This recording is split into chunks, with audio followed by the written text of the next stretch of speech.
ఓ రాత్రి అన్నం ఆడుకుంటాకి తాడేపల్లి కూడా అంతా తిరిగాను, ఎవరు అన్నం పెట్టలేదు.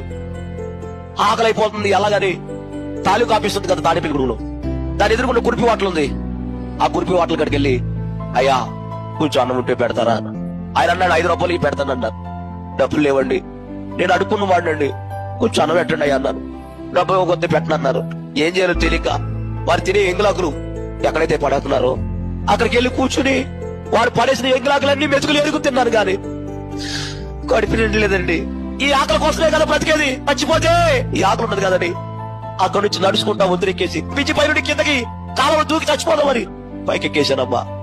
చేపురోలు యోబు గారని అంటే నాకు తెలియదు. చిన్న తాడేపల్లి అక్కడి నుంచి ప్రార్థన చూసుకుని వస్తున్నారంట కారులో. కారు పిచ్చి ఎక్కింది. నా తెల్లంగా వచ్చింది కారులో వచ్చి నా వైపు చూసాడంట. రే డ్రైవర్, కారు ఆపురా, నేను ఇలా తిరిగాను పడిపోదామని. ఆయన వెనకాల వచ్చి నన్ను పట్టుకుని తిప్పి కారులో ఎక్కించుకుని ఈ రాత్రి అన్నం అడుకున్నారు, ఎవరు పెట్టలేదండి. ఆకలి తట్టుకోలేక చచ్చిపోయి పైకి ఎక్కానండి. నాకెవరు లేరండి అన్న. అప్పుడు ఆయన అన్నాడు, నీకెవరున్నా ఎవరు లేకపోయినా నీకేసై ఉన్నాడు, రా అని నన్ను తీసుకెళ్లి నన్ను పెంచి బైబిల్ ట్రైనింగ్ ఇచ్చి ఒక సేవకుడుగా నన్ను తయారు చేశాడు ఆయన.